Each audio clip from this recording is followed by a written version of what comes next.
Good day. Today is Sunday, 13th April 2025, and before I get into the heart of the matters that I'm going to discuss in this program, which again relate to the situation in Ukraine and also in the conflict between the United States and Iran, I'm going to deal again briefly with the situation with tariffs, the tariff war, which is now basically a tariff war, an economic war between China and the United States. Well, yesterday, without any prior warning, as far as I can see, the United States suddenly announced that it was lifting retaliatory tariffs, reciprocal tariffs, on a range of goods, including chips, electronic devices, mobile phones, smartphones, computers, that kind of thing. The fact that was not made clear over the course of that announcement is that, of course, most of these goods that the United States imports are imported from China, but these goods will not be, the goods from China will not be free of tariffs. China is still subject both to the reciprocal tariffs that President Trump has imposed, but also to the 20% tariffs that he had imposed previously. A 10% tariff, which is at the same level as the tariffs he's imposed on pretty much all other trading economies, plus a further 10% to apparently punish China for its alleged fentanyl exports to the United States. By the way, a charge with relation to fentanyl trade that the Chinese heatedly denied. They say that they have attempted at various times to cooperate with the United States on the question of fentanyl exports or fentanyl imports rather into the United States, and that any lack of cooperation has tended to come from the American side, and that China isn't responsible or play any significant role in this trade. I am not going to get into the truth or otherwise of these allegations and counter-allegations in this program. Anyway, the fact is China is subject overall to a 145% tariff on goods exported to the United States, but these electronic goods, smartphones, computers, chips, those kind of goods, they will now only be subject to a 20% tariff. And it is likely that, to a great extent, that trade in these goods will resume. Now, these are important consumer goods. They are the kind of goods that American consumers obviously want to have. China is by far the biggest supplier of them, at least foreign supplier of them. There's apparently been complaints from Apple in particular that it would take them years to relocate production to the United States, that were they to do so, it would be incredibly costly, that in the meantime, the cost of iPhones, for example, would increase heavily in the United States. Donald Trump and his administration are sensitive to these price pressures, and they're also sensitive to further signs of stress on Friday in the bond markets, rises in treasury yields, falls in the dollar, that kind of thing. So they have relaxed tariffs on these key imports from China. And I understand that in aggregate, the aggregate value of these imports accounts for something like 20 to 25% of China's exports to the United States. So the United States has now made it possible for China to begin to export these goods again to the United States, though American consumers will pay a higher price for them than they did at the start of the year because they're now subject to a 20% tariff. The Chinese government has responded positively to this move. which they say is a small step in the right direction. Now, I'm going to make a few quick observations before turning to other topics. Briefly, this was, in my opinion, another move forced on the administration by price pressures, both in the bond markets and the financial markets, but also concern about what indefinite restrictions on these imports would do to prices on the high streets. So this is a move that the United States was obliged to make, but large tariffs remain, and so far, as of this time, there has been no reciprocal measure from the Chinese. So that now means that around a fifth of China's exports to the United States will probably now resume. So we're going to start seeing a movement of goods from China to the United States, but with the whole range of American exports to China still apparently affected by China's retaliatory 125% tariff, we're not going to see a commensurate revival of American exports to China. Now, in theory, that should mean that the Chinese surplus in terms of China's exports to the United States, far from diminishing, will now start to grow again. China's trade surplus with the United States will begin to grow once again because the Chinese can export goods to the United States, only a fifth of the goods that they were exporting before, but by value, but still significant numbers of goods, while the United States cannot export back to China. So in light of that, we were likely to see a rise in the trade deficit, the American trade deficit in trade with China, which presumably is not what Donald Trump wants to see. Now, I must qualify all of this because though it's likely that we are going to start to see a resumption of exports by China to the United States, there are other factors at play which are very difficult to assess at the present time. For example, the United States is not exporting oil and other products to China. China can find alternative suppliers, and probably quite quickly, but there may be a time interval before that happens. The Chinese have apparently been stockpiling oil and many other important, valuable raw materials for some time now, but it's not impossible that this could result in increased price pressures in China, and who knows, that may have a long-term effect or even a short-term effect on China's ability to export goods to the United States. Everything at the moment is up in the air and we cannot make any predictions. But the fact that the United States has taken this move, to my mind, points clearly to the need for some further understanding with China to try to bring the total tariffs down, to try to reduce the 145% tariff the United States levies on all other Chinese goods and the 125% tariffs that China is levying on American goods.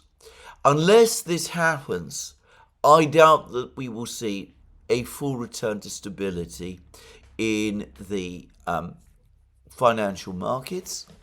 I suspect, in fact, I think it's highly likely that the financial markets will interpret this latest move by the United States as a sign that some major de-escalation and reduction of tariffs is coming, and that they will respond very negatively in a week or so if it does not, just say. So I would suggest that the United States really does now need to proceed in that direction, and it needs to begin serious talks with Beijing on how to achieve that so as to get this trade with China back on track. And the United States has, to some extent, boxed itself into a corner here because Donald Trump apparently is waiting for the Chinese to make the first call. I doubt that the Chinese will. They seem increasingly confident that things are moving in their direction, and the fact that the United States has just had to announce this latest reduction in tariffs will be a further sign of this. But somehow, one way or the other, as I said, the United States, despite the fact that the Chinese probably think that they're in the stronger position and don't need to make the call, the first call, the United States needs to get that deal with China done to reduce the tariffs, and it will have to, I think, be arranged through some third party. Singapore might be one country that might do that might act as an honest broker here.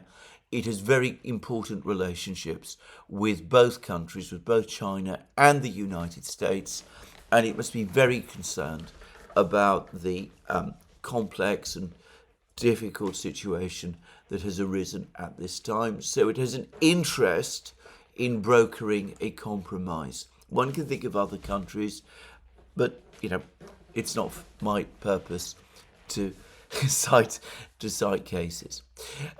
The other thing I want to say is that maybe the moment has now come for the president to reconsider the wisdom of his entire reciprocal tariff policy. My own view is that if the president decides to row back to the position of 10% tariffs against most countries, nearly all trading countries, plus higher tariffs on certain specific types of goods, motor vehicles, aluminium, and the rest, well, whether that is a economically wise policy or not, my guess is that it would be a politically sustainable position. The president would be able to turn to the financial markets and say, look, most trade can continue around the world. We're in a position, we have a strong position with these 10% tariffs, plus, as I said, the high tariffs on specific goods. And I think that pressure in the markets at that point will start to lessen. And I think this would be a politically defendable position. The president, moreover, can always say that the reason he's done away with the reciprocal tariffs is because he never intended to stick with them in the first place. What he wanted to do was to shock everybody into taking him seriously about tariffs. I doubt most people would believe that. But again, it's the kind of argument, the kind of claim that the president's supporters will probably accept or at least go along with, and that will significantly limit and perhaps contain any political damage. I think sticking with this policy of reciprocal tariffs, by contrast, one which, to repeat again, is completely contrary to the orthodoxy of the protectionists, the American protectionists of the 19th century, is a policy that ultimately is going to cause more problems and is going to end in failure. The president needs to think for himself, to understand what his actual policy with tariffs actually is. Is it to protect American industry so as to rebuild manufacturing in the United States? If it is to protect American industry, then having a 10% tariff on all goods imported into the United States and specific tariffs to protect particular industries may make a kind of coherent sense. I'm not saying it is economically correct or economically wise, or that it will provide the good outcomes that the president believes. But, as I said, it is a coherent policy. By contrast, a policy of reciprocal tariffs is not so much, it seems to me, about protecting American industry, but is about punishing other countries for their supposedly unfair trade practices. As the 19th century protectionists argued, that is a completely pointless exercise. It poisons the relations of the United States with all of those countries, and it doesn't really advance the policy of protecting American industry. So I think the president needs to think this through. As I said, he can claim that his reciprocal tariffs were not really intended for the long term. They were there. They were simply brought in order to highlight the issue of the unfairness in trade practices of other countries so as to justify his underlying 10% tariff, and as I said, and the higher tariffs to protect individual industries. As I said, maybe most people won't believe that, but ultimately, in the long term, it really doesn't matter. It, I think, would be, politically speaking, a viable policy, whereas the reciprocal tariffs, at whatever level they're pitched, needs, as I said, is only going to create all kinds of political problems for the president going forward, and is all but guaranteed to keep the financial markets unsettled, who will be worried about constant movements in tariffs, literally from one day to the next. It will also affect business investment and business plans and all of those sort of things. As I said, returning to a straight policy of tariffs, by contrast, provides predictability, indicates predictability and stability in decision making. Now, the other thing the president needs to put aside is the animus that both he and many of his supporters feel towards China. Now, even though I don't myself go along with many of the criticisms of China and Chinese trade practices that are being made, the worst that can be said about them, as far as I can see, is that China has taken advantage of opportunities presented to it. Just saying. Even though I don't myself share these criticisms, I understand where they're coming from. I understand that in an American steel city, for example, where the factories have all closed, or in Detroit, where the motor cars have come under pressure and all of that, I can understand that there, people who've lost their jobs, their livelihoods, who see their communities die, they're looking for a reason why that has happened, and it is easy to understand why they might fix on China. But the President of the United States, the government of the United States, cannot be guided by emotion in these kind of decisions, even if it believes that the Chinese have indeed taken advantage of the United States. its purpose must be, the government's purpose must be, the protection of American industry and of American business. So again, if straight tariffs, a straight 10% tariff plus higher tariffs to protect individual industries will do the job, then that is enough. And if it doesn't provide the same vicarious satisfaction as punishing China does, well, so be it also. Ultimately, there is never any sense in doing things that are counterproductive, that will backfire and hurt you. Always the most important thing in decision making is to keep a clear head and a clear mind on what it is exactly that you're trying to do going forward. You may not like the Chinese, you might not like the way they have acted, but you must not let these feelings of dislike guide your decision making.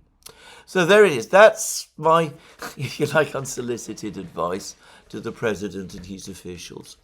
Now, of course, there is another view about the tariffs, and I discussed it in a recent program. I said that in the Duma, the Russian parliament, there are discussions which say that the whole purpose of the tariffs is not really about protecting American industry at all. It is, in fact, about China. It is about preparing for war with China. It is about the United States, China proofing its economy, if you like, by discovering where the weaknesses in the economic system of the United States are, ahead of a possible all-out conflict with China. Now, that might seem rather extreme, but then yesterday I read this article in the United States, in Bloomberg, an American magazine, whose title reads, "Trump and Xi are preparing for a war nobody wants." And then it goes on out of its way to criticize the way in which Trump has handled the tariff question by claiming that even though this is all about preparing for some kind of a war with China, the United States, Trump has alienated American allies. But anyway, the key point about this article, as far as I'm concerned, is that it appears to acknowledge that this tariff policy has about it something of the quality of a dress rehearsal for some kind of economic mobilization in advance of some kind of armed conflict with China. Trump quickly moved from pitching tariffs as a way to strengthen America in a potential war with China.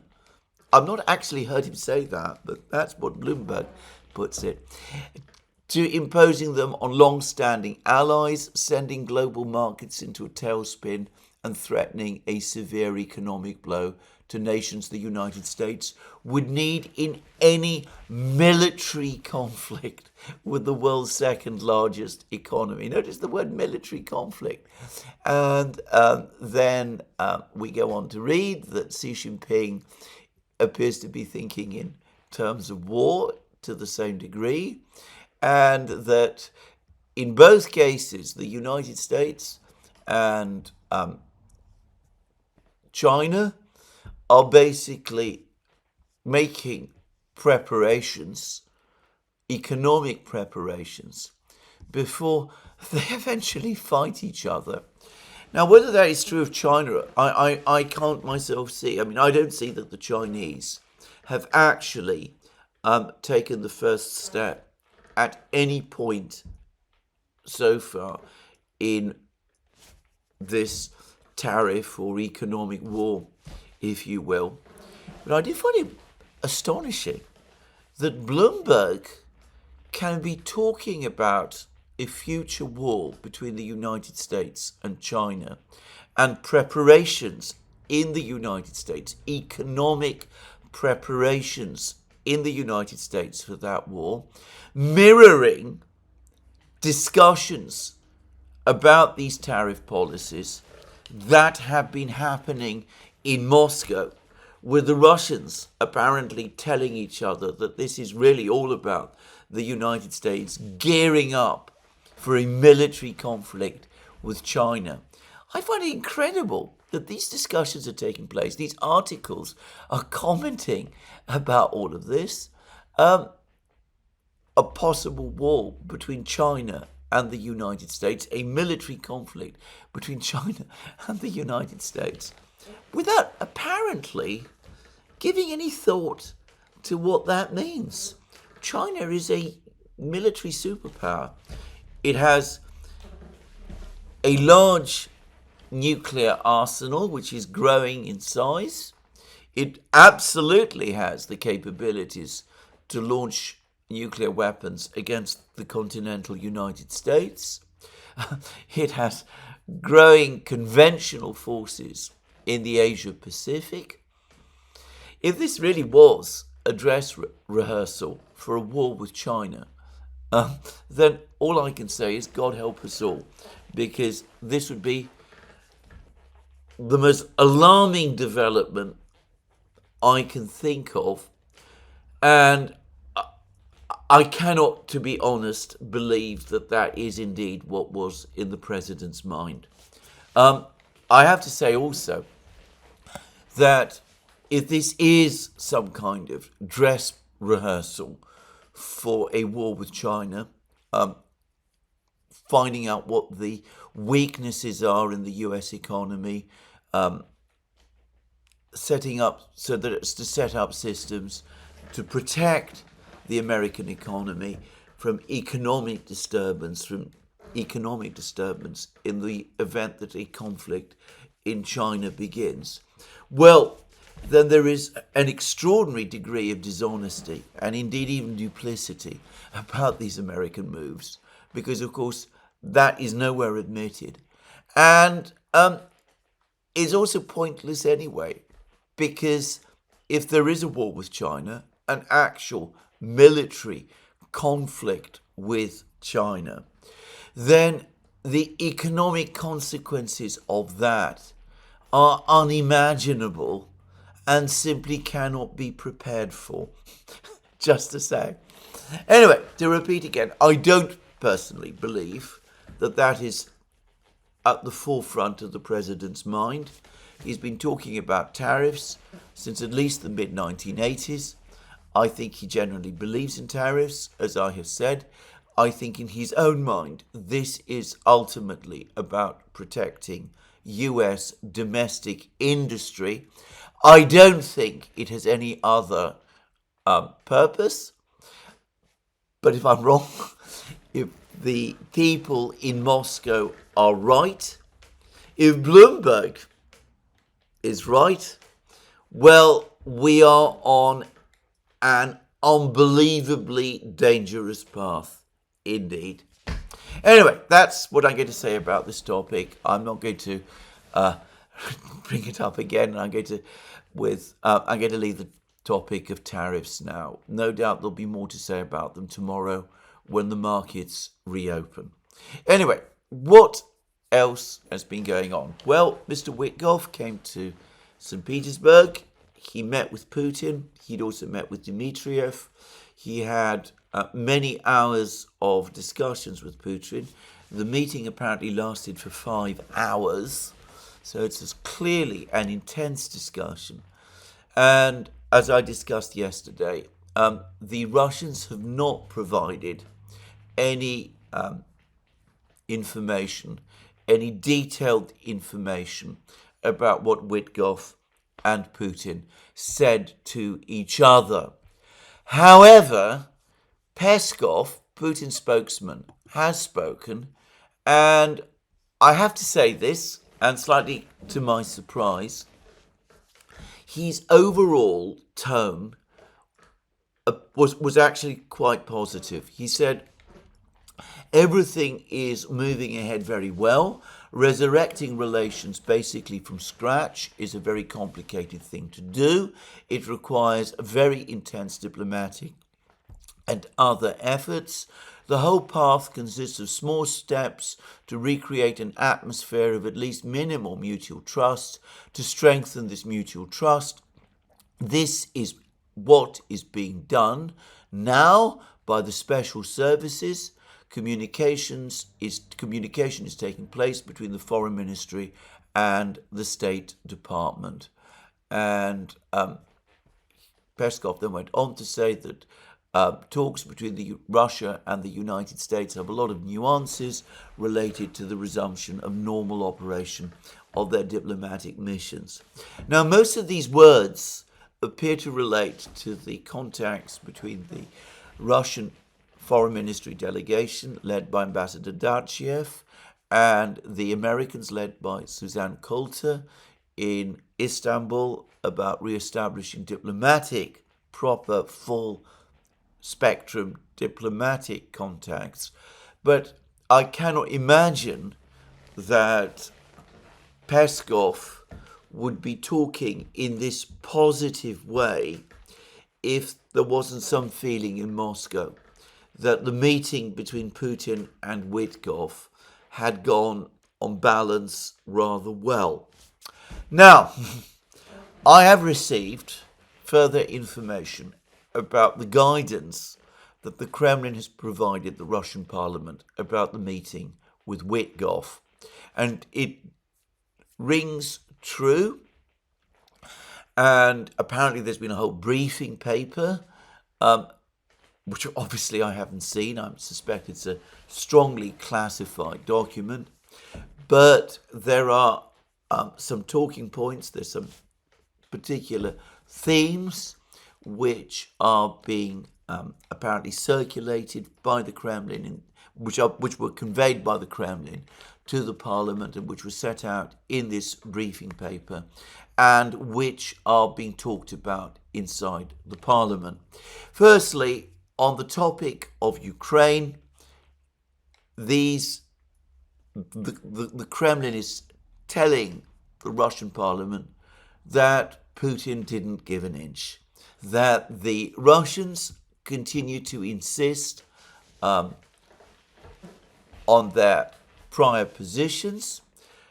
They will not bargain on any ceasefire agreements unless all conditions are met as set out in previous meetings, including obviously the two conversations between Putin and Trump. So to repeat again, the Russians, before a ceasefire is agreed, want a complete cessation of any military supplies by the Western powers to Ukraine, and they want an end of intelligence sharing by the Western powers with Ukraine. And in terms of the overall settlement of the conflict, which the Russians insist must be an integral part of any ceasefire discussions, that must be on the basis of Putin's statements to the Foreign Ministry back in June 2024. The entirety of the four regions must be transferred to Ukraine. There must be cast iron guarantees provided that Ukraine will never join NATO. There must also be significant, very significant cuts in the Ukrainian armed forces. There must be clear bars on the deployment of foreign forces on Ukrainian territory, and of course the deployment of NATO forces on Ukrainian territory is an absolute red line, which the Russians insist upon. There must be significant protections for Russians who find themselves living in what will be left of Ukraine. Their language, their culture, their religion must be respected, and clearly also steps must be taken to eliminate the influence of those political groups in Ukraine that cling to the ideology of the 1930s, the extremely objectionable ideology of the 1930s. So the Russians on these issues are not giving an inch. They're not prepared to move, and Putin made that clear to Witkoff over the course of their meeting. But apparently there was an awful lot more said as well, and that's what one would expect given that it was a 5-hour meeting. Apparently Putin told Witkoff that Russia, together with the other BRICS countries, is prepared to work with the United States. That, the other BRICS countries, of course, includes China itself. That if the United States starts to work with the BRICS instead of against the BRICS, the United States would be guaranteed access to rare earths and whatever resources it needed. And in terms of Russia, it could obtain those resources at discount prices. The BRICS states, and of course Putin here is specifically talking about Russia, but he apparently extended that to the rest of the BRICS states as well, would also be there to help the United States stabilize the situation in the Middle East and elsewhere, Africa, for example. The focus, of course, is on the Middle East and the difficult negotiations the United States is now involved in with Iran. The Russians specifically would also be prepared to work with the United States in terms of energy deals to keep the situation in global energy markets stable, and there could also be indeed levels of nuclear cooperation between the United States and Russia in nuclear power.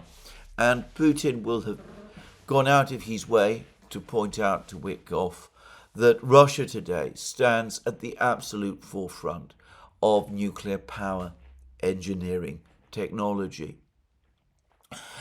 There was apparently also discussion, at least the Russians appear to have brought up, the question of Russia compensating American companies for any lost business caused by Russian confiscations or nationalizations of American assets in Russia following the 2022 crisis, though in return the Russians want all their assets in the West, which have been frozen, to be released to them again. And lastly, there were apparently proposals for cooperation in space, where again, obviously, the Russians have a great deal to offer, and the United States and Russia could work together in space in the same way that they briefly did, as I well remember, during the Apollo-Soyuz mission of the mid-1970s.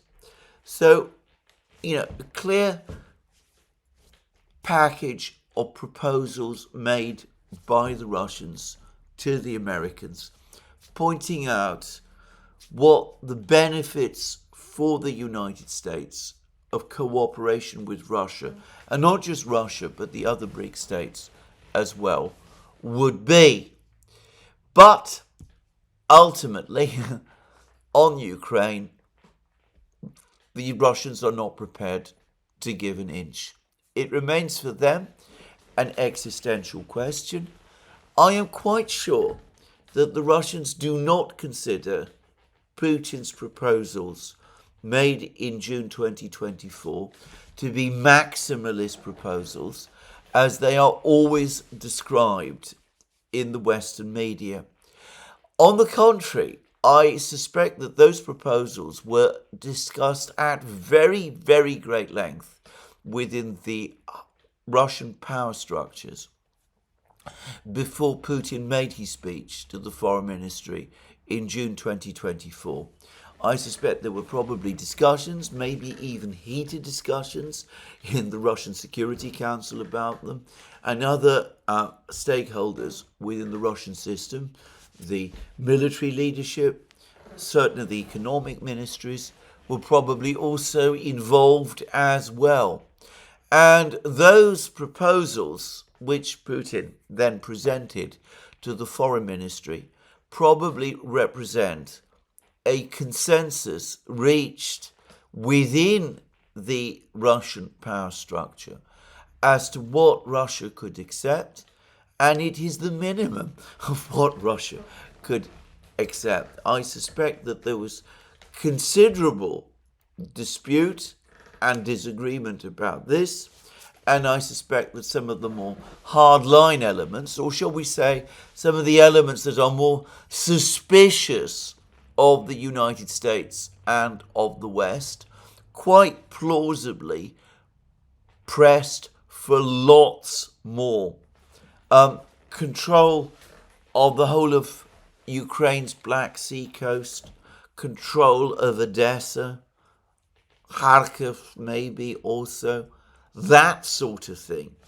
So, to repeat a point I've made in the past, I don't think the Russians have as much maneuver room on this issue as many suppose, and I don't think Putin can simply disregard the weight of opinion both within wider Russian society or within the Russian elite simply by going back on what he said in June 2024 and making concessions which have not been agreed by the Russian leadership in advance. Now, when I say that, obviously people will come back and say, well, the Russians insisting most specifically on the transfer in their entirety of the 4 regions to Russia, and by the way, the diplomatic recognition of that fact is an unrealistic demand, and insisting on it is going to extend the war with the result that many, many more people are going to die. Well, that in itself is true, but Russia is one of the parties to the war. It made the difficult decision, and I've no doubt at all that for the Russians it was a very difficult decision in February 2022 that they would have to go to war, which is why they launched the special military operation in the first place. And having come so far and sacrificed so much, I think that they're in no mood to compromise on points like this. It seems to me that a more realistic way of looking at this, given that the Russians are winning the war and that the Ukrainians are losing the war, is to look at it in reverse and to do what Witkoff is doing and is apparently telling Trump. The Russians are implacable on this issue. They will not shift or budge from it. Given that this is so, and given the trajectory of the war, the only realistic way of ending it diplomatically is by acceding to this Russian demand on the question of the 4 regions. It is what is going to prolong the war is refusing to agree to it, insisting instead that the war be frozen along the existing conflict line and expecting that the Russians will accept that. They won't accept that, and it is within their power to ensure that they don't have to accept it, because they will gain control of the whole of the 4 regions without doing so. Now, yesterday, following those extraordinary comments by Keith Kellogg, General Kellogg, in which to say it straightforwardly, he confirmed that he is in full support of the Starmer-Macron plan to send European peacekeepers, so-called peacekeepers, reassurance forces to Ukraine. The Russians again made further statements. One of their senior diplomats, Rodion Miroshnik, made very strong statements, again, saying that this is completely unacceptable. And he said this with specific reference to Kellogg's words. And what President Trump needs to understand is that if he sticks to this stance, if he remains determined to try to get the Kellogg plan implemented, if he remains committed to the Kellogg plan, then there will be no negotiated peace and the war will go on. In this respect, it is Witkoff who is by far the more realistic. Now, Witkoff, I think personally, is very open to these points which Putin will have made to him over the course of their meeting. His interview with Tucker Carlson essentially confirmed that. He appears to have no fundamental objections to the points that Putin made in his June 2024 speech to the Russian parliament. And I think that, again, Witkoff is a realist about this, and I think he also recognizes what is, by the way, true, that the June 2024 conditions which the Russians set do not undermine core American interests.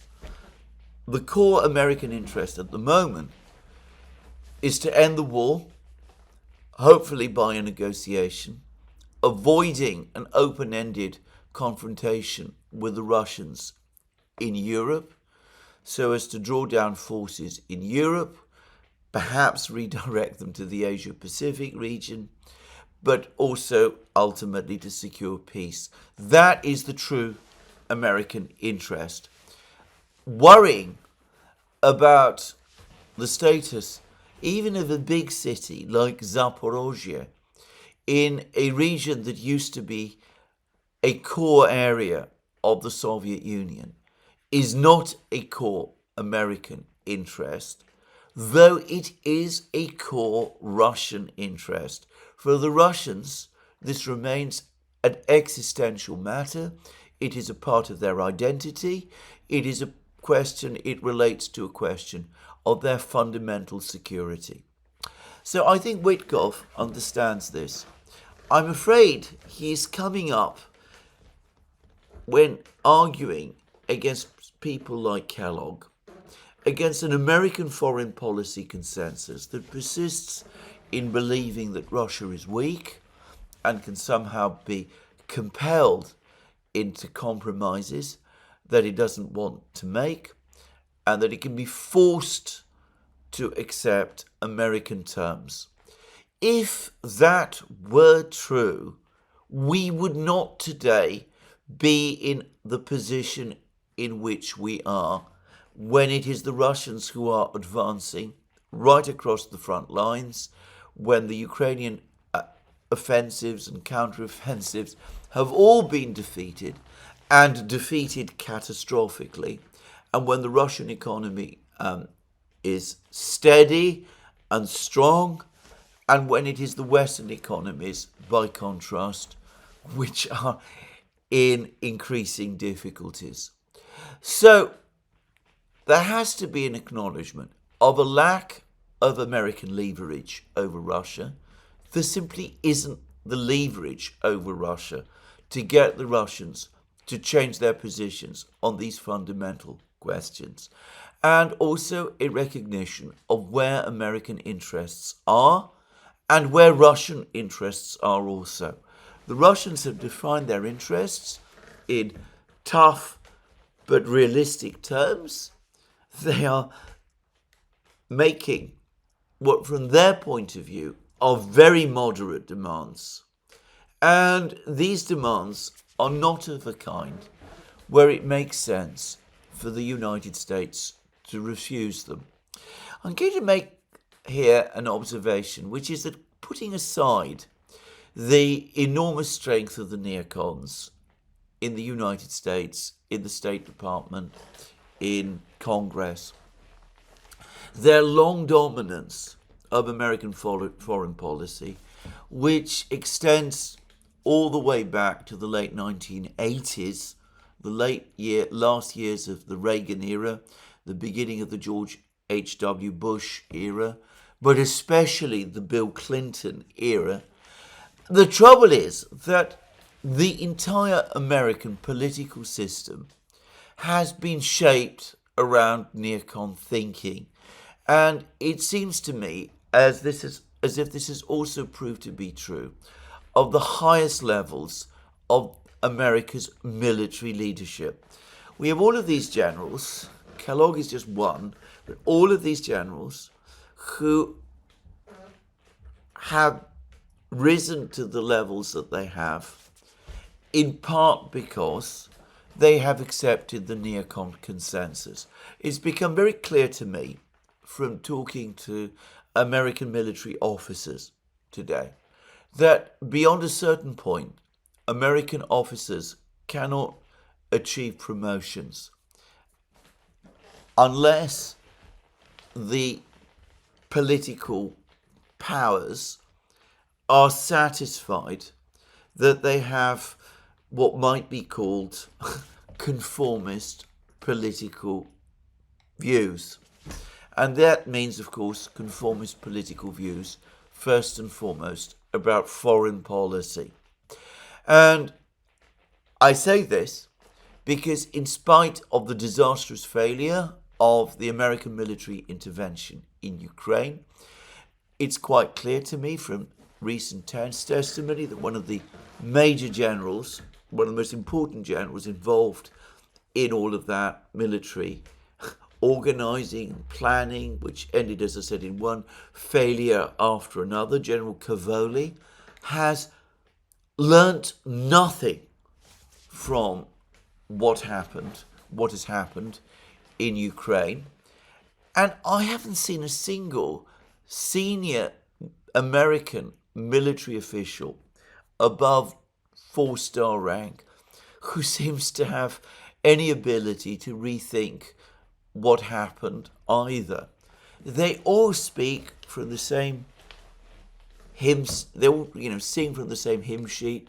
They all insist that the war is in stalemate, that Ukraine is holding its own, that the Russians are exhausted, that their infantry is getting weaker and less well trained and less reliable, that the United States is under some kind of obligation. It's never explained what that obligation exactly is. It's certainly not a treaty obligation because Ukraine is not a formal US ally. But anyway, it's never fully explained what this obligation is. Is it moral? Is it economic? Is it political? Is it geostrategic? Anyway, that the United States is under some kind of obligation to stand by Ukraine no matter what.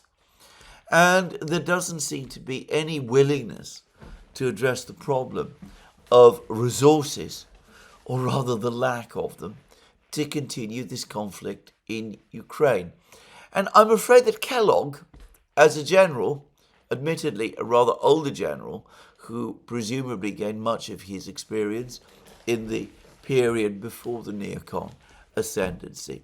Anyway, it seems to me that Kellogg is himself subject to this thinking.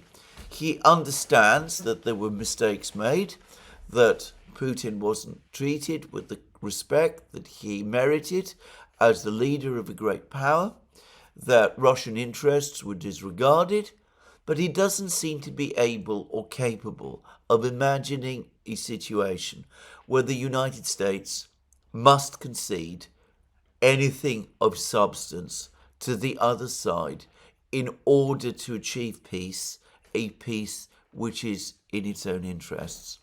So Witkoff, who comes outside that world, seems to me to have a much clearer grasp of the realities than Kellogg does.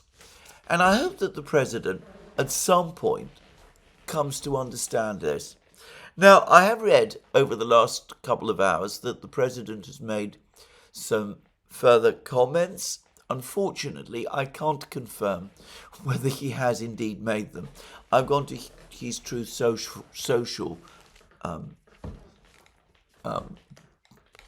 platform, and I don't find these comments repeated there. The president says all kinds of things all the time, and I can't find them there either. But it seems that he's becoming increasingly frustrated, both with Russia and Ukraine. He is baffled as to why this peace is proving more elusive than he expected. He doesn't understand why the Russians are sticking to the position that they are.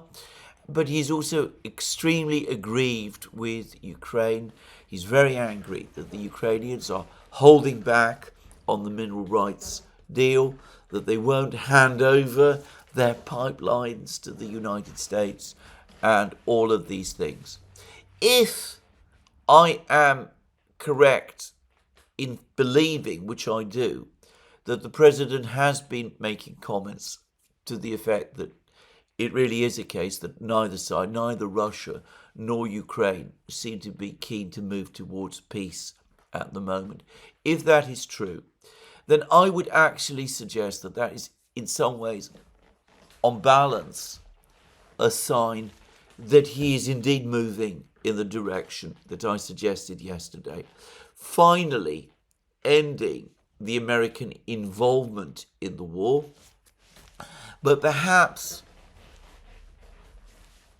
making a kind of parting shot at the Russians by imposing some further sanctions upon them.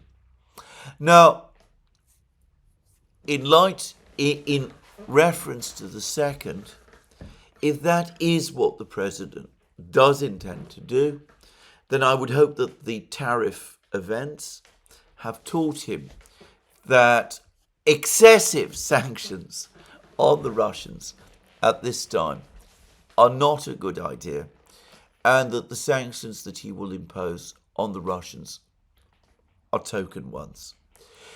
If Peskov, however, is right, if Witkoff's optimism is what ultimately wins the day with the president and his team, and it's clear that, as Reuters was reporting yesterday, Witkoff does have his supporters within the administration, then perhaps we won't get any kind of sanctions at all. Maybe at that point, the process that Peskov is talking about, the hopeful process of simply normalizing the relations with Russia, will go ahead. And then some of the ideas that Putin held out to Witkoff, according to these reports in the Duma, will be taken up, in which case we might indeed see the Americans restoring fully relations with the Russians, diplomatic relations with the Russians, agreeing with the Russians on energy cooperation, maybe accepting compensation for the loss of business that some of their businesses suffered in Russia, restoring air links, which is something that Kirill Dmitriev and Ambassador Dachiev, the two Russian point men who have been meeting with the Americans, have both been raising time and again. Air links, restoring air links, would be an important first step. It would go beyond symbolism. It would be something tangible, but it would not compromise anything fundamental. And then we can get back to a situation where the Americans and the Russians are talking to each other. Now, to be very clear, this is not going to affect Russia's relations with China. There's been a number of statements, including one by Alexander Shokhin, the head of the Industrialists' Union, the same union that Putin addressed on the 18th of March, where he made clear that Russia stands by its determination to see the entirety of the four regions returned, as he would say, to it. Anyway, Shokhin has said that this tariff war between the United States and China opens opportunities for China and Russia to deepen their relations. That there is an awful lot that Russia can offer China, which the Americans were previously offering China, and that this means that the Chinese can turn to the Russians, whose economy in some ways has a certain similarity to that of the US. They're both huge continental countries with abundant natural resources and enormous reserves of energy and other resources, raw materials and commodities and food, all of which China needs. That the Russians can persuade the Chinese to come and invest in those things. And by the way, the Russians also have certain technological assets as well. China, for example, has been working to develop its civil aviation, as by the way has Russia. Both China and Russia have big aircraft engine programs. The Russian one that I know quite a lot about is the PD-35, which, contrary to some reports, by the way, has not been put on hold. In fact, it's been given priority. But I'm not going to get into that discussion today. From what I understand, the Russian project is further advanced, significantly further advanced, and actually uses more advanced technology than the Chinese one does. The Chinese have been relying heavily on the United States for aircraft engines. That is one of the areas of machinery, for example, which the Chinese have been importing from the United States. The Russians are in a position to provide a large range of aircraft engines.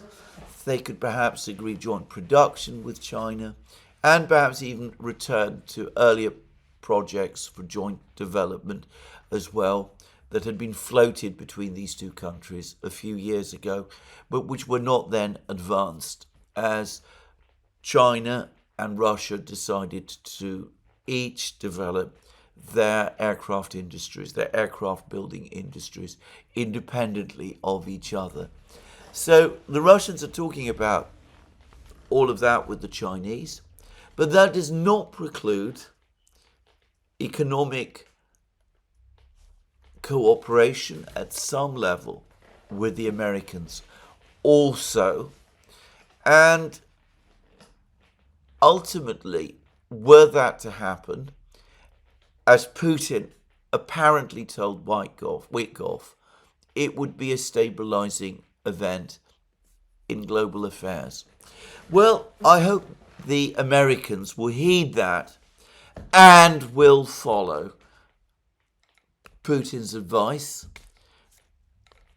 Perhaps one take of Trump's latest comments is that he's giving some thought to this. One way or the other, he is indeed going to have to make a decision fairly soon. And there are a number of factors which I think are driving him in that direction. Firstly, at some point in the next few months, the flow of weapons from the United States will end. And at that point, as night follows day, the Ukrainians are going to come back and demand more, many more. The United States the president, Donald Trump, needs to make a decision whether he is prepared to provide more. And given that we're likely coming to the end of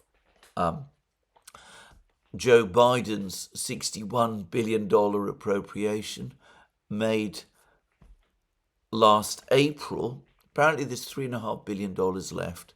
The president has to make also a further decision whether he's going to go back to Congress and ask for more. I would have thought that he wouldn't want to do that. That's the first thing. But anyway, that provides, if you like, an end point sometime in the summer before which he has to make some kind of decision.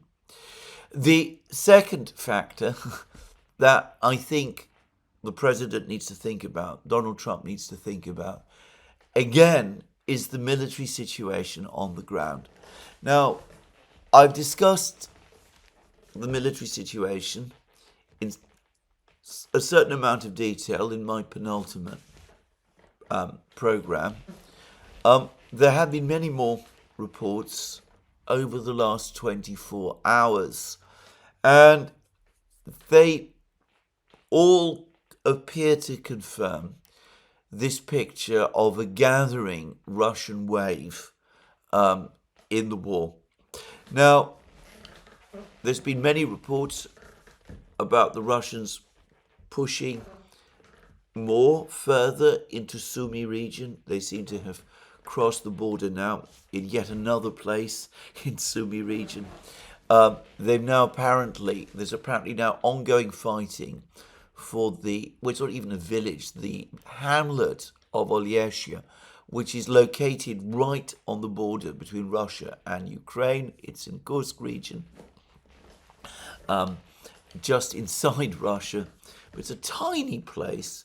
Apparently the Ukrainians are making a desperate stand to try and hold this tiny, unimportant location. Makes absolutely no sense to me why they would do this. But they're apparently suffering heavy losses, and the Russians will certainly, over the next day or so, I think, have brought this part of the Battle of Kursk to an end. That will leave a battle for one remaining place, which is a village to the south of Suja, west of another village inside Russia called Plokhovo, which I remember talking about quite a lot whilst the fighting in Kursk was underway.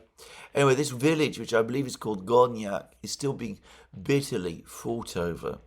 The factor that is slowing the Russians down in this area is that there is a monastery, a large Russian Orthodox monastery complex in this particular area. Apparently it's quite an old building, very powerfully built, fortress-like in its character, as many of these Russian monasteries are, if you've ever visited them, with walls and crenellations and all of that. There's apparently around 300 Ukrainian troops located inside this monastery. The Russians, again, according to Russian reports, have entirely surrounded the monastery. But there are inhibitions about attacking the monastery because it is a religious building and perhaps also a building of some cultural value. I don't know, one way or the other. I've never heard of it before. But anyway, it is the fact that this is a religious building that is having an effect. But this battle is definitely coming to an end. But the Russians are also now in Sumy region, in this area too. And they are also cutting the roads and closing in on the various supply villages just north of the city of Sumy itself. And it's likely that in the next week or two, they will be positioned quite close to Sumy city. And apparently the Russians control all of the roads with their drones, their huge fleets of drones. It's very, very difficult for Ukrainian troops to engage in any movements in this area without being attacked by drones. But in a sense, this is starting to look like, this battle in Sumy region is starting to look like only one part of the big battle that is now starting to develop in this northern area of, northeastern area of Ukraine, Sumy region, Kharkiv region, and Chernigov region just to the north as well. The Russians are now very strongly positioned in Kharkiv region. They've crossed the Oskol River. They've established a very powerful bridgehead west of the Oskol River. They've connected that bridgehead with Russian territory inside Russia. They are now re-equipping this bridgehead with armored vehicles and heavy artillery. All the indications are that they're preparing for a big advance from this bridgehead. That advance could take in Kupiansk, which is just apparently 2 or 3 kilometers south of the major Russian positions. In fact, it's been said that Kupiansk is now all but undefendable if or when the Russians do launch their advance against it. The Russians have also effectively completed the battle for Volchansk. They've established themselves in southern Volchansk, south of the Volcha River. This is apparently now also widely confirmed. So the Russians have very strong positions in Kharkiv region. And there are now reports that there are Russian troops starting to assemble further north still in Chernigov region. Not in Chernigov region itself, but on the border. But there are rumors of Russian sabotage and reconnaissance groups entering Ukraine and briefly occupying positions in Chernigov region. All telltale signs that the Russians are scouting out the territory, testing the strength of Ukrainian defenses in this area, perhaps in anticipation of an offensive. And way back last year, I remember being told by a source who has a great deal of information about the situation within the Russian military, that there is indeed a very, very considerable reserve of Russian forces located in in this northern area, just across the border, some distance across the border. And he put this force potentially as being as big as 200,000 men. Now, the thing to understand is that if there is a major Russian offensive in this northern area of the battlefronts, in Chernigov, Sumy, and Kharkiv region, and one is starting to get a sense that all of these various fronts are beginning to link up in some way and are being coordinated with each other. Well, Chernigov region, Sumy region are close to the city of Kiev, to the capital.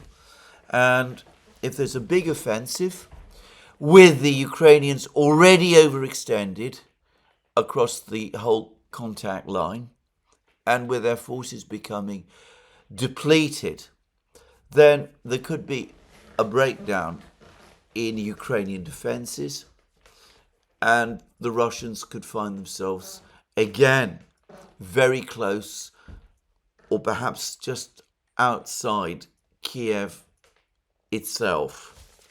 Now, were that to happen, of course, that would be an enormous crisis. Maybe we're going ahead of ourselves. There were, as I remember, rumors of something similar last spring, in the spring of 2024, and it didn't quite materialize. Well, it didn't materialize then. But perhaps this time, with the Ukrainians much weaker than they were this time last year, and with the Russian forces much bigger than they were this time last year, maybe this time it's for real. Anyway, we will see. But elsewhere, things are definitely now accelerating. And there's been lots of reports from the area south of Konstantinovka. The Russians, as I discussed in my program yesterday, are now in the last stages of clearing the citadel of Chasiv Yar, and they appear to have built up significant forces there. It's clear that they have indeed captured significant territory and villages north of Toretsk, and that they are indeed well on the way to clearing all of these villages west of Toretsk, leading all the way up to the village of Sukhi Balka, which is apparently the main Ukrainian defense position south of the city of Konstantinovka itself. And Redovka, as I discussed yesterday, is talking about a mass encirclement of the Ukrainian troops in this area. That may be, as I said, putting things too strongly. But regardless, it does look as if the Russians are moving rapidly towards breaking Ukrainian defenses south of Konstantinovka in preparation of an attack on Konstantinovka itself. This battle has something about it which reminds me of the Russian offensive in Kursk in the autumn of 2024, before the collapse of Ukrainian defenses in Kursk in March of 2025 of this year. And it also, to some extent, with many different parts of the Russian army moving at the same time, with Russian forces in Chasiv Yar and Toretsk, south of Konstantinovka, along the villages west of Toretsk, in the Liman and Siversk area. All of them seem to be moving at the same time, all of them towards ultimately the same objective. It reminds me, again, also of the battle that played out in southwestern Donbass in the summer of autumn of 2024, which resulted in the collapse of Ukrainian defenses in southwest Donbass, with the fall of Ugleda, Selidovo, Khurakhovo, of all of these places, one after the other, and the establishment of very strong Russian positions, which they are now building upon. So, again, probably one should not expect a big place like Konstantinovka to fall immediately once the Russians reach it. But it does look to me as if something big is coming in this area as well.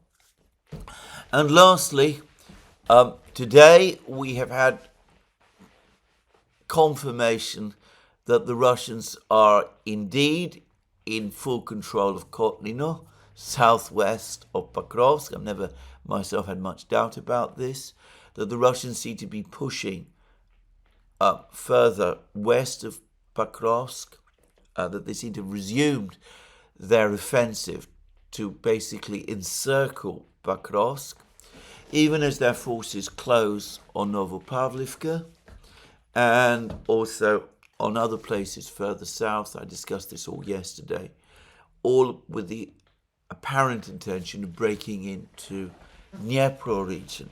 I'm going to make a guess here again that at some point over the next few weeks, the operation to capture Pokrovsk will begin, and then once Pokrovsk is captured, and again I would expect this to be a process that would last weeks rather than months. It'd be more like the capture of Selidovo than the battle for Bakhmut, for example. I would expect that thereafter we will see a Russian advance in force towards the Dnieper and to the cities of Zaporozhye and Dnipro.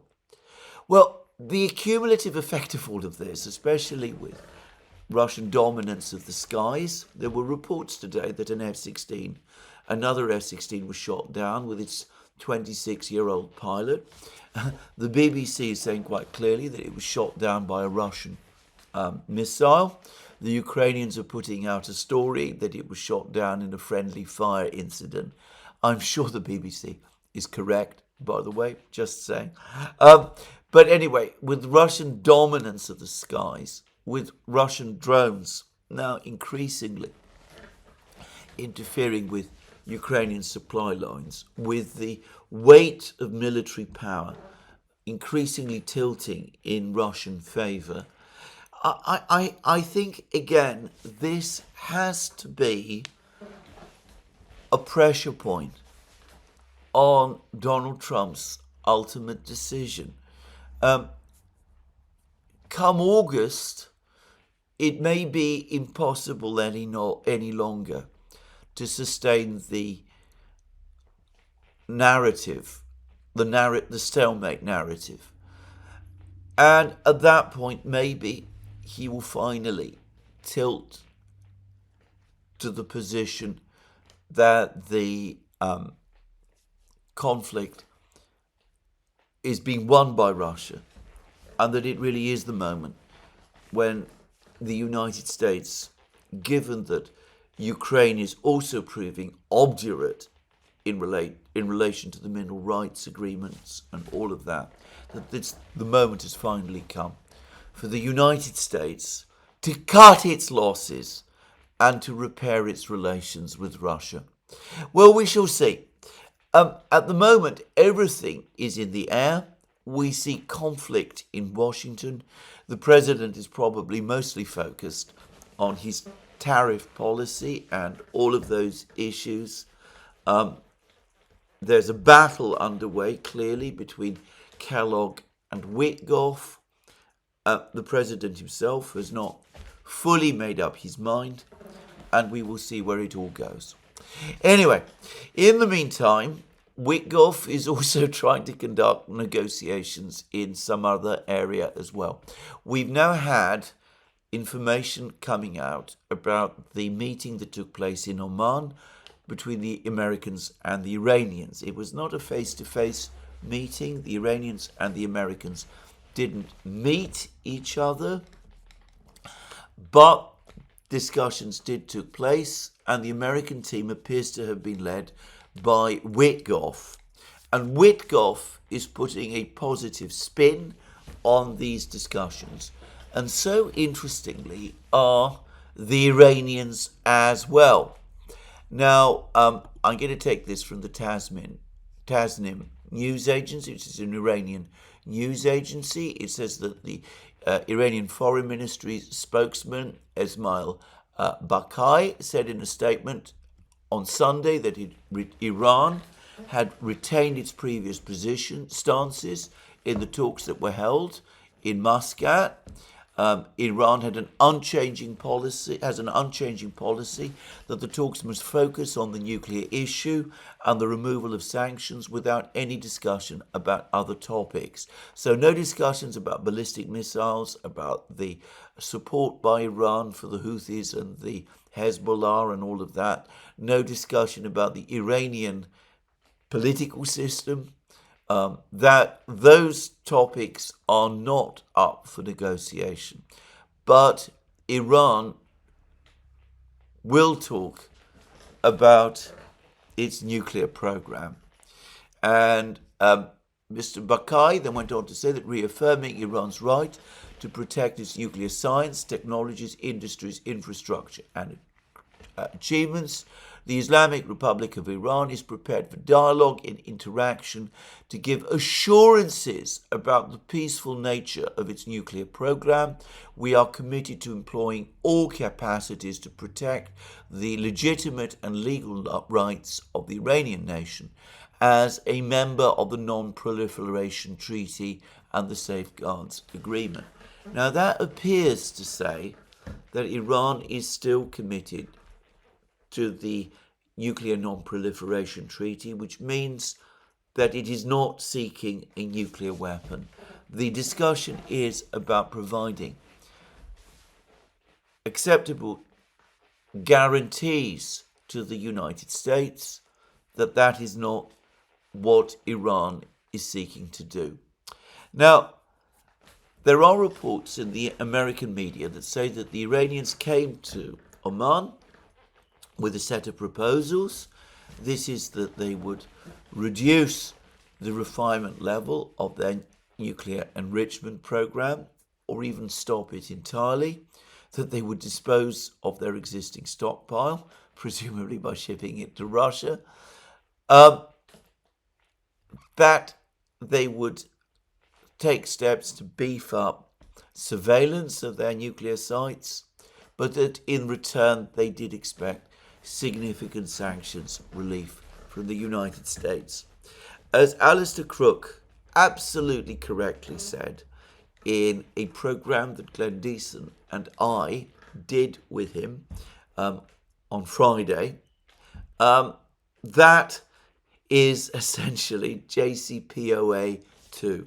It's exactly the same proposal, except perhaps that this time it might be an indefinite proposal, whereas, as I remember, the JCPOA was limited to just 10 years. So that is the proposal that the Iranians are coming back with. If the Americans build on this proposal, they may be able, with the help of other parties, to take it further. I go back to that Russian report to the Duma about what Putin offered Witkoff when they met in St. Petersburg. It included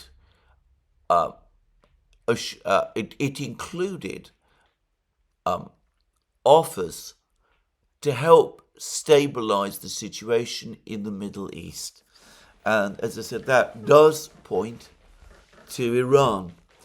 And the Russians, as I have discussed in program after program, having themselves just signed and ratified a security treaty, a partnership treaty with Iran, which includes security provisions, are in a position to provide third-party guarantees that the Iranians will indeed stick by whatever pledges not to seek nuclear weapons that they make. The Russians could say they are there, they're on the ground, they have leverage over Iran, they have surveillance capabilities with respect to Iran. Witkoff will have heard all of that for Putin just hours before he went to Amman himself and had his contacts with the Iranians. One can almost see how the pieces are being put together. Now, will the Americans take this chance? Will Trump again accept this proposal? Netanyahu will not be happy with it. There will be all sorts of people, including some people in Trump's administration, who won't be happy with it either. They want to achieve Netanyahu's objective of cutting off the head of the snake, as it's put, destroying Iran as the means to stabilize the Middle East and secure Israel's indefinite dominance over it. I think that is an absolutely unachievable objective. I think trying to pursue that objective is going to cause the United States endless problems. It will commit the United States to an indefinite war in the Middle East against Iran, which would be disastrous and deeply unpopular back home. It could easily be a kind of Vietnam and all over again. In fact, war with Iran is seems to me more like a Vietnam type conflict than any of the other conflicts the United States has waged since the 1960s. I think, again, at some basic level, Donald Trump, despite his obvious loathing for the Iranian regime, understands this. So again, he has this deal there. The contours of it are clear enough. All he needs to do is to put it together and pick the pieces, let Witkoff do his job, take the credit for what he's achieved, and move on and focus on his other matters, his tariff policies, his economic policies, his policies of domestic reform, which are enormously ambitious. Will Trump do it? Again, it depends ultimately on him. The countervailing forces in the United States are extraordinarily strong, including within his own administration. If I was confident that he would do it, I would be saying so, but I am not. I'm afraid, if anything, on this issue, I lean somewhat in the other direction. I'm more pessimistic than not. But, as I said, it is up to him. If he makes the right choices over the next few months or weeks with respect to Ukraine and Iran, he will indeed have cleared the decks. He will come in for some domestic criticism. He will make people like Lindsey Graham extremely unhappy. So that I would have thought was a plus, if anything. And he can move on. If he takes the other course, if he imposes massive sanctions on the Russians, or worse still, gets Congress to do it, he's going to have a huge amount of problems on his hands. He'll have killed any prospect of a proper rapprochement with the Russians. If he returns to the Biden policy of support for Ukraine, if he goes ahead and supports Netanyahu's policy with respect to Iran, then he will simply become another neocon. It is up to him. Really, in modern American politics has so much depended on the decision of one man. As I said, the choice is his. If he plays his cards carefully and well, things could turn out well. If he doesn't, well, I'm afraid his presidency will unravel and he will have failed. Well, that's my program for today. There'll be more from me soon. Let me remind you all again that you can find all our programs on our various platforms, Locals, Rumble, X. You can also support our work via Patreon and Subscribestar, and by going to our shop, links under this video. Last but not least, if you've liked this program, please remember to tick the like button and check your subscription to this channel. That's me for today. More from me soon. Have a very good day.